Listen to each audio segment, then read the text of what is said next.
Sometimes I feel sad for no reason, like nothing happened, but I still break inside and part of me doesn't want it to stop. It's like I'm always apologizing for something, but I don't even know what I did. I feel guilty without a reason. I've worked hard all my life, but something always went wrong. A tragedy. I don't know where it's going to end.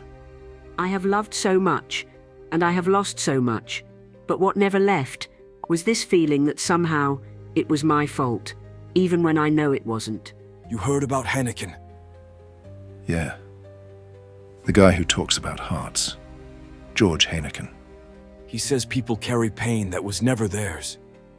Unresolved suffering, inherited, absorbed. And it messes them up from the inside. Turns them against themselves. They sabotage their own lives and never know why. And now he tells them they're loving, Yes, loving. deeply confused, and easy to manipulate because of guilt they never chose. If they ever find that out, They won't. They must never realize what they already are. he's becoming a danger to our power. Because if they ever discover what they truly are, we will have no power left. They will rise, come together, cross every border, and build a paradise. Together. My brother watches horrible stuff.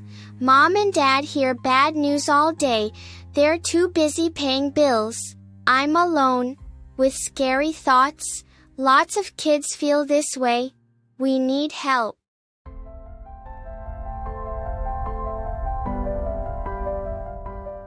George Henneken, first of all, thank you so much for your kind invitation and for taking the time to speak with us today. Many people say it feels as if you appeared out of nowhere, and yet your words have already reached and touched millions. There's a growing movement around you, and some are calling it a phenomenon, even a kind of awakening. You've been compared to a guru. Some say you're gathering followers. So let me ask directly, what are your intentions? What is it that you seek? Thank you, Anna, for your kind invitation. I appreciate the chance to speak. Normally, I don't seek publicity. I live a quiet and simple life. But in times like these, when the world is trembling in confusion and we're surrounded by noise and fear, I felt it was time to speak from the heart, to help us all find one another again in a place we left long ago, like the prodigal son returning home, our shared home, the one within us all. What I say doesn't come from theory, nor from ambition. It comes from the deepest part of my heart, the place where we are all connected. We've suppressed that connection. We've become strangers to ourselves, and we have paid, for generations, a deeply inhuman price for having talked over our hearts until they fell silent. With endless excuses, we've stepped out of our own way. We've distanced ourselves from what matters most, but it's still there. The heart waits. How could you ever be truly happy as a being who feels deeply connected to all life? You know about the suffering, about desperate ancestors, about the destruction of this world, about the frightened people around you. You were and still are far too small to heal all of it. And yet your compassionate heart wants to carry the pain of the world, but that compassion is too much. It overwhelms you. Over time, you were led away from your heart, so far estranged that heartlessness began to feel normal.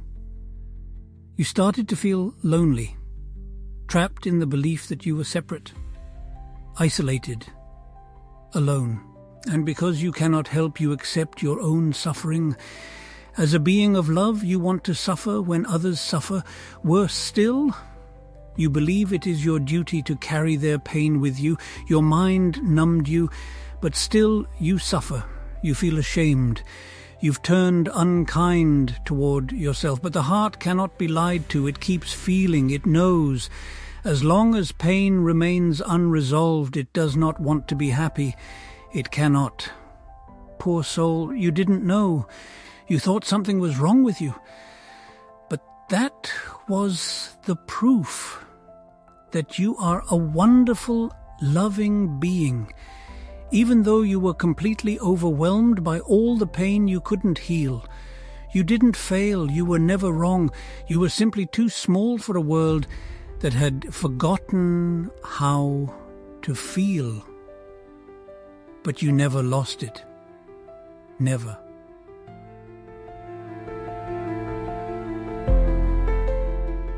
Wow, George Heineken, I don't even know what to ask anymore. Something in me just feels quiet now, like my heart finally heard something it had waited for. Thank you. Thank you so much.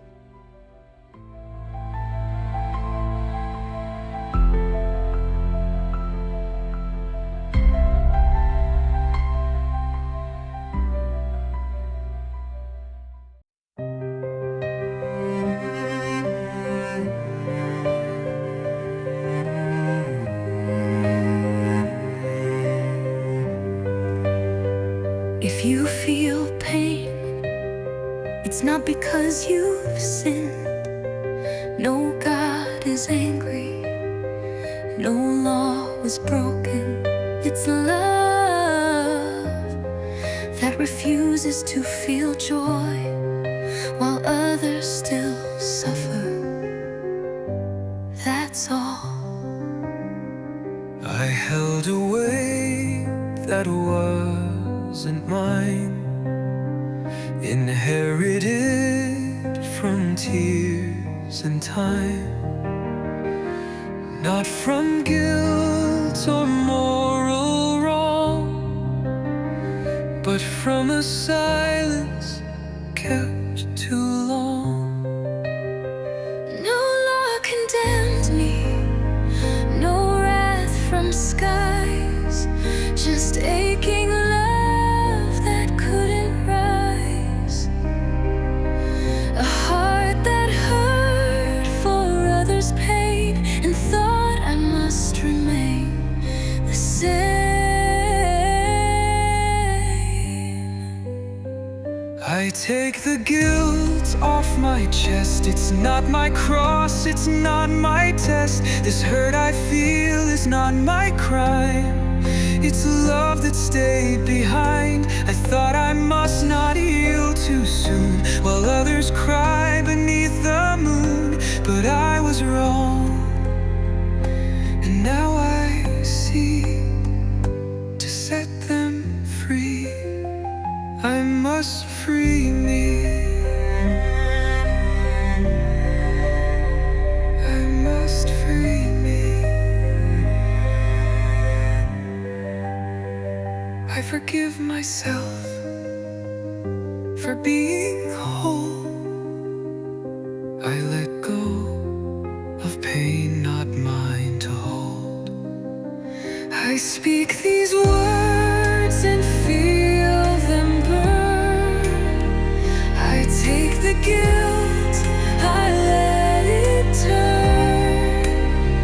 From chains to light, from ache to grace, I claim my rightful sacred place. No more shadows in my light. I choose my truth, I choose what's right. This guilt was never truly mine. I crossed the line.